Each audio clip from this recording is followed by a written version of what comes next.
Assalamualaikum warahmatullahi wabarakatuh. Baik, pada perkuliahan hari ini kita melanjutkan di keperawatan medikal bedah 3. Pada topik hari ini kita akan membahas tentang retinoblastoma.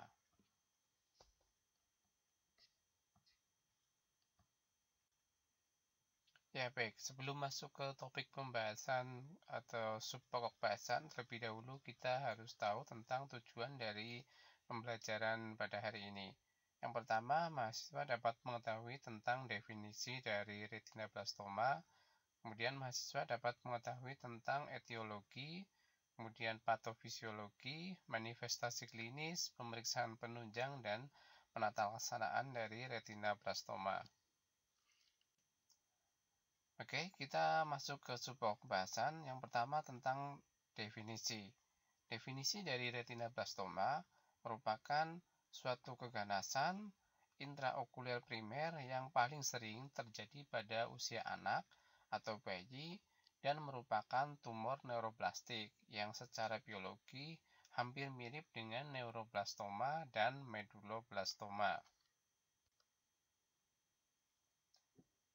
Retinoblastoma merupakan tumor endookuler pada anak yang mengenai saraf embrionik di area retina. Secara histologis, retinoblastoma muncul dari sel-sel retina imatur yang dapat meluas ke struktur lain dalam bola mata hingga ekstraokuler, hingga sampai keluar di area bola mata. Retina tidak memiliki sistem limfatik, sehingga penyebaran tumor retina baik secara langsung ke organ sekitar atau vitreus, uvea, sklera, nervus opticus, bilik mata depan atau orbita dan parenkim otak, maupun dapat juga ke metastase yang lebih jauh melalui rute hematogen. Pada gambar ini akan terlihat bola mata antara yang mengalami gangguan retinoblastoma dan bola mata yang normal. Pada sebelah kanan, di mana terjadi tumor pada area sekitar retina, sehingga dia akan menutupi area-area di sekitar retina dan sekitarnya, sehingga akan terlihat penonjolan di area-area retina. Kemudian penyebab dari retinoblastoma. Retinoblastoma disebabkan oleh mutasi gen RB1 yang terletak pada lengan panjang kromosom 13 pada lokus 13 dan kode protein PRB. Kode protein PRB berfungsi sebagai supresor pembentukan tumor. PRB merupakan nukleoprotein yang terikat pada DNA atau deoksiribonukleik aksid dan mengontrol siklus sel pada transisi dari fase S. Jadi, mengakibatkan terjadinya perubahan keganasan dari sel retina primitif sebelum berakhir. Patofisiologi dari retinoblastoma. Retinoblastoma intraokuler dapat menampakkan sejumlah pola pertumbuhan. Pada pola pertumbuhan endofitik, tampak sebagai gambaran massa putih sampai coklat muda yang menembus membran limiting interna. Retinoblastoma endofitik kadang berhubungan dengan vitreous shedding. Sel-sel dari retinoblastoma yang masih dapat hidup terlepas dalam vitreous dan ruang subretina dan biasanya dapat menimbulkan perluasan tumor melalui mata. Vitreous shedding sebagian kecil meluas memberikan gambaran klinis mirip endophthalmitis. Vitreous shedding mungkin juga memasuki bilik mata bagian depan, di mana dapat berkumpul di iris, membentuk nodul atau menempati bagian inferior dan membentuk pseudosipopion. Pada tumor exofitik, biasanya berwarna kuning keputihan dan terjadi pada ruang subretinal. Jadi, mengenai pembuluh darah retina yang seringkali terjadi peningkatan diameter pembuluh darah dan lebih pekat warnanya. Pertumbuhan retinoblastoma eksotik sering dihubungkan dengan akumulasi cairan subretina yang dapat mengaburkan tumor dan sangat mirip ablasio retina eksudatif yang memberi kesan suatu koatisis lanjut. Sel retinoblastoma mempunyai kemampuan untuk implan di mana sebelumnya jaringan retina ini tidak terlibat dan tumbuh. Dengan demikian akan membuat kesan multisintresis pada mata dengan hanya tumor primer tunggal.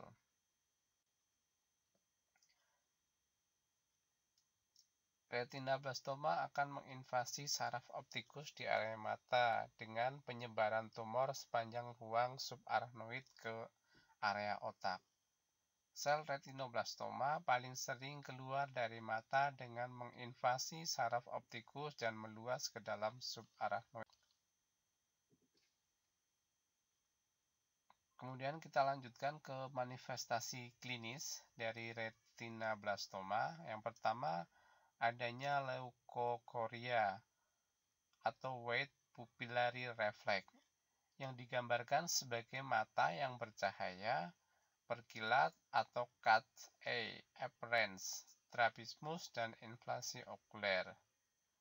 Pada gambaran lain juga akan terlihat seperti heterochromia, hifema, vitreous hemorrhagic, selulitis, glukoma, protosis, dan hipopion. Tanda-tanda gejala lainnya seperti lesi kecil di area mata, kemudian mata terlihat merah, kemudian nyeri pada area mata, kemudian juga terjadi penurunan lapang pandang. Klasifikasi dari retinoblastoma dibagi menjadi beberapa bagian. Yang pertama atau grup 1, tumor soliter dengan ukuran panjang kurang lebih 4 dengan diameter 4 cm pada atau di belakang ekuator. Terdapat tumor multiple, ukurannya tidak melebihi diameternya 4 cm pada semua atau di belakang ekuator. Yang kedua atau grup 2, terdapat tumor soliter dengan ukuran diameter 4-10 pada atau di belakang ekuator. Kemudian terdapat tumor multiple dengan ukuran diameter 4-10 cm di belakang ekuator. Grup 3, adanya lesi di anterior ekuator dan adanya tumor soliter lebih besar dari 10 dengan diameter 10 cm di belakang ekuator. Yang keempat, adanya tumor multiple di beberapa besarnya lebih besar dari diameternya 10 cm. Adanya lesi yang meluas ke area anterior ora serrata. Yang terakhir, adanya massive shading yang melibatkan lebih dari setengah retina dan vitreous shading. Kemudian pemeriksaan penunjang yang biasanya dilakukan pada pasien-pasien dengan retinoblastoma. Yang pertama, pemeriksaan USG orbita. USG orbita ini biasanya digunakan untuk menentukan ukuran dari tumor tersebut. USG orbita juga dapat mendeteksi klasifikasi di antara tumor dan berguna untuk menyingkirkan diagnosa dari Gout disease. Yang kedua adalah CT scan dan MRI. CT scan dan MRI orbita dan kepala sangat berguna untuk mengevaluasi seluruh komponen mata dan keterlibatan susunan saraf pusat. CT scan dapat mendeteksi klasifikasi, sedangkan MRI tidak bisa berguna dalam evaluasi nervus opticus, deteksi RB trilateral dan RB ekstraokuler. Kemudian aspirasi dan biopsi pada sumsum tulang. Aspirasi dan biopsi serta di area lumbal berfungsi untuk pemeriksaan sitologi apabila ada penyebaran di area ekstraokuler. Kemudian penata laksanaan pada gangguan-gangguan retinoblastoma. Yang satu adalah dilakukan pembedahan atau enukleasi. Enukleasi merupakan terapi yang sederhana dan aman untuk retinoblastoma. Pemasangan bola mata biasanya dilakukan beberapa minggu setelah prosedur enukleasi untuk memindahkan efek kosmetik. Enukleasi dianjurkan apabila terjadi glukoma, invasif kerongkongan anterior, atau terjadi rubeosis iridis dan apabila terapi lokal tidak dapat dievaluasi karena katarak atau gagal untuk mengikuti pasien secara lengkap atau teratur. Enukleasi dapat ditunda atau ditangguhkan pada saat diagnosis tumor sudah menyebar ke ekstraokuler. Yang kedua adalah kemoterapi. Kemoterapi ini bertujuan untuk mengurangi ukuran dari tumor tersebut. Biasanya dengan menggunakan obat-obat kemoterapi.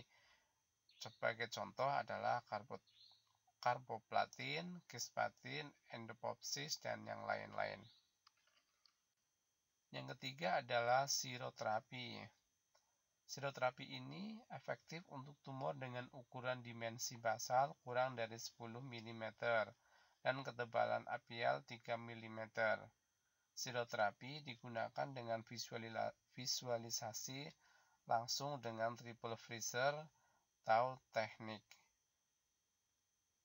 Siroterapi biasanya menggunakan probe yang sangat dingin untuk pembekuan dan mematikan tumor. Sementara fotokoagulasi menggunakan laser argon dan xenom untuk mematikan tumor. Baik, itu pembahasan yang tadi sudah dijelaskan terkait dengan definisi, etiologi, manifestasi klinis, patofisiologi, sampai dengan penata laksanaan dari retinoblastoma. Nanti mahasiswa bisa mereview lagi atau mungkin mencari materi dan jurnal-jurnal terkait dengan gangguan-gangguan di retinoblastoma. Mungkin itu yang bisa saya sampaikan. Terima kasih. Wassalamualaikum warahmatullahi wabarakatuh.